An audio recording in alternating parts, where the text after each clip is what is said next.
प्यारे बच्चों, सुप्रभात। आज हम शुरू करेंगे पाठ नंबर 2, जिसका नाम है दुविधा से ऊपर उठो। दुविधा से ऊपर उठो, ये जो है गीता के अध्याय 2 का श्लोक नंबर 7 है। गीता के अध्याय नंबर 2 का श्लोक नंबर 7। कार्पण्य दोषो पहत स्वभावः पृच्छामि तवाम धर्म सम्मूढ़ चेतः यच्छ्रेयः शयान निश्चितम ब्रूहि तन्मे शिष्यस्तेऽहं साधि माम तवाम प्रपन्नम। कार्पण्य होता है कृपणता, कंजूसी। दोष होता है दुर्बलता। उपहत होता है ग्रस्त। स्वभाव होता है गुण, विशेषताएं। पृच्छामि होता है पूछ रहा हूँ। तवाम होता है आपसे। सम्मूढ़ होता है मोहग्रस्त। धर्म होता है धर्म। चेता होता है चेतना या हृदय, हृदय में। यच्छ्रेय, यच्छ्रेय, यच्छ्रेय बना, यत और श्रेय से मिलकर बना है। यत होता है जो, श्रेय होता है कल्याणकारी। यच्छ्रेय होता है जो कल्याणकारी। स्यान निश्चितम, स्यान निश्चितम ये बना है सयात निश्चितम से। इसका अर्थ होता है हो विश्वास पूर्वक। स्यान निश्चितम होता है हो विश्वास पूर्वक। सयात और निश्चितम से बना है। सयात का मतलब होता है हो, निश्चितम होता है निश्चित, विश्वास पूर्वक। निश्चित होता है विश्वास पूर्वक। ब्रूहि कहो। तत् माने होता है वह, तत् माने वह। में होता है मुझे। तन में क्या है? तत् और में से मिला के बना है। तत् और में से मिला के बनता है तन में, और इसका मतलब होता है जो मुझे, वह मुझे। तत् माने वह, जो मुझे नहीं आएगा, इसका वह मुझे आएगा। तत् माने, यत माने होता है जो, यत माने होता है जो, और तत् माने होता है वह मुझे।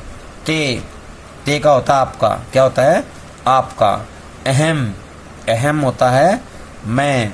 साधी होता है उपदेश दीजिए। साधी क्या होता है? उपदेश दीजिए। माम, माम होता है मुझे। तवाम होता है आपके। प्रपन्नम होता है शरणागत। क्या होता है? शरणागत, शरण में आया हुआ। भगवद गीता के या श्रीमद् भगवद गीता के दूसरे अध्याय के 7वें श्लोक में अर्जुन भगवान श्री कृष्ण को संबोधित करते हुए अपनी मनोदशा का वर्णन कर रहे हैं। अपने मन की जो है दशा बता रहे हैं। वो कहते हैं कायरता रूप दोष से ग्रस्त हुए स्वभाव वाला तथा धर्म के विषय में मोहित चित्त हुआ। कायरता दोष से ग्रस्त हुए स्वभाव वाला तथा धर्म के विषय में मोहित चित्त हुआ मैं आपसे पूछता हूँ कि जो साधन निश्चित कल्याणकारक हो वह मेरे लिए कहिए। चूंकि मैं आपका शिष्य हूँ, इसलिए आपके शरण हुए मुझे शिक्षा अर्थात उपदेश दीजिए। कहने का आशय कि हे प्रभु, मैं आपकी शरण में आ गया हूँ, आप मेरे कल्याणकारक जो है उपदेश दें मुझे, जिससे मेरा कल्याण हो जाए। इसमें दूसरा ये कहा गया है कि हमारी जो इंद्रियां हैं, हमारी 5 इंद्रियां हैं, जिनको ज्ञान इंद्रियां कहा जाता है। आँख, नाक, कान, मुंह, त्वचा। आँख, नाक, कान, मुंह, मुंह का मतलब जिह्वा, त्वचा। ये जो हमारी इंद्रियां हैं, इन पर नियंत्रण करने वाला जो व्यक्ति है वो श्रेष्ठ होता है, जितेंद्रिय कहलाता है। इसलिए इसमें संदेश दिया गया है कि हमें अपनी इंद्रियों पर नियंत्रण रखना चाहिए। मानव शरीर का एक एक अंग अनमोल है, फिर भी लोग अपने जीवन से निराश हो जाते हैं। महात्मा गांधी के 3 बंदर हमें बुरा बोलने, सुनने व देखने से रोकते हैं। यानी कि बुरा मत बोलो, बुरा मत सुनो, बुरा मत देखो। विद्यार्थियों को मोबाइल का प्रयोग करने, फास्ट फूड खाने जैसी बुराइयों से बचना चाहिए और अपनी पढ़ाई में एकाग्रता बनाए रखनी चाहिए। कायरता छाई मैं मोहित हुआ, साधन मेरे लिए अब श्रेष्ठ क्या। हे प्रभु, आप ही की शरण में पड़ा, दो शिक्षा मुझे, शिष्य हूँ आपका। इसके माध्यम से बताया गया है, अर्जुन कहते हैं भगवान श्री कृष्ण से कि हे प्रभु, मैं आपका शिष्य हूँ, मेरे मन में कायरता छा गई है, मैं मोहित हो गया हूँ। मेरे लिए जो भी श्रेष्ठ साधन है, जो भी मेरे लिए कल्याणकारी साधन है, मुझे बताइए। मैं आपकी शरण में आया हुआ हूँ, मेरा उद्धार कीजिए। प्यारे बच्चों, शक्ति, साहस आदि गुणों के लिए प्रायः दम शब्द का प्रयोग किया जाता है, अर्थात ताकत, कितनी ताकत है, कितना दम है, बाजुओं में कितना दम है, इस प्रकार के शब्द का प्रयोग करते हैं। आपने लोगों को कहते सुना होगा कि उस बलवान में दम है, अर्थात फला आदमी की बातों में कोई दम नहीं है। परंतु संस्कृत भाषा में दमन शब्द का अर्थ है रोकना, नियंत्रण में रखना। अतः दम शब्द का सीधा सीधा अर्थ है अपनी इंद्रियों का निग्रह, यानी कि इंद्रियों पर नियंत्रण या इंद्रिय संयम। आप सोच सकते हैं कि अभी तो आप सभी विद्यार्थी अपनी बाल्यावस्था, किशोरावस्था अथवा यौवन की दहलीज पर हैं। हमें अभी से इंद्रिय संयम के इस लक्षण की क्या आवश्यकता है? ऐसा नहीं है। इस पाठ से पहले भी किसी अन्य पाठ में यह संकेत किया गया है कि गीता का प्रत्येक भाव और संदेश सबके लिए है, हर मानव के लिए है। यह हर क्षेत्र की हर समय के लिए व्यवहारिक प्रेरणा है। इंद्रिय संयम का अर्थ यह नहीं है कि हम अपनी इंद्रियों का उपयोग ही न करें। कहने का अभिप्राय यह है कि हम अपनी इंद्रियों के निरर्थक उपयोग से सावधान रहें। यानी कि प्यारे वत्स, हमें मानव के रूप में जीवन मिला है। मनुष्य शरीर का एक एक अंग अनमोल है।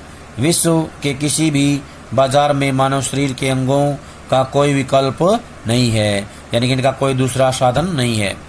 एक बार एक निराश युवक किसी विचारवान महापुरुष के पास गया। वह जीवन से एकदम निराश था। वहाँ वह युवक कहने लगा, इस जीवन को रखकर क्या लाभ है, जबकि मेरे पास कोई साधन सुविधा नहीं। उस विचारक ने कहा, अपनी आंखें निकाल कर मुझे दे दो, इनके बदले मैं तुम्हें 2 लाख रुपए दिलवाता हूँ।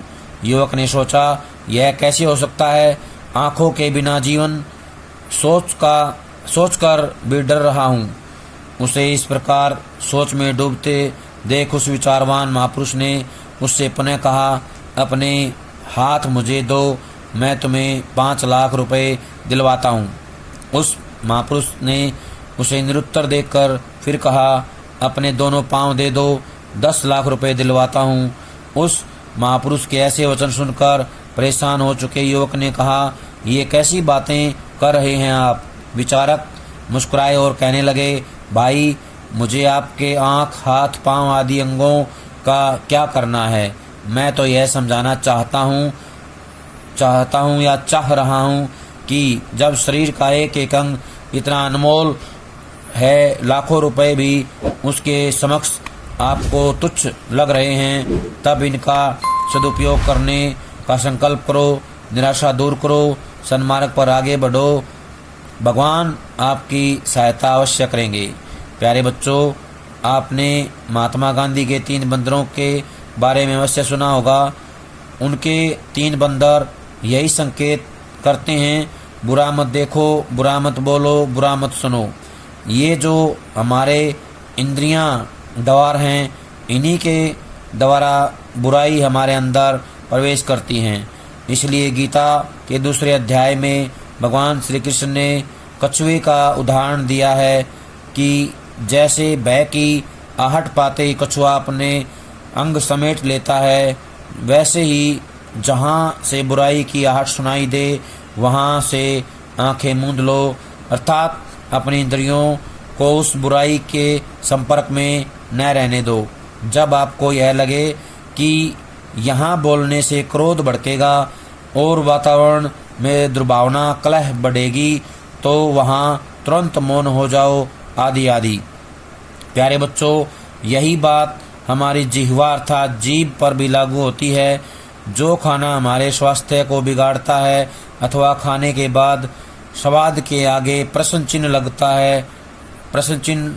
लगाता है, वहाँ संयम बरतो लगता है, आगे प्रश्न लगता है, वहाँ संयम बरतो और ऐसे भोजन से दूर रहो।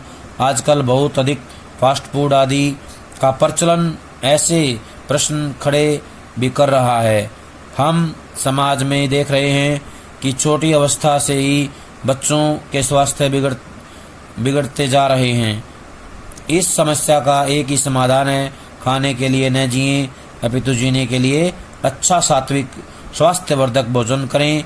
इसे ही इंद्रिय संयम कहा जाता है।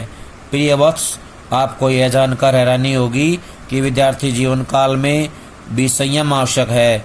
पढ़ाई के समय तो इस लक्षण की बहुत अधिक आवश्यकता है। आपको हमेशा यह ध्यान रखना होगा कि आपके पांव संसर्ग की ओर आगे बढ़ें, कुसंग की ओर नहीं, यानी अच्छी संगति की ओर चलना चाहिए, अच्छे मार्ग पर चलना चाहिए। एक विद्यार्थी के हाथों की उंगलियां हर समय मोबाइल पर न रहें या न हों, और न ही आंखें वहीं टिकी हुई होनी चाहिए।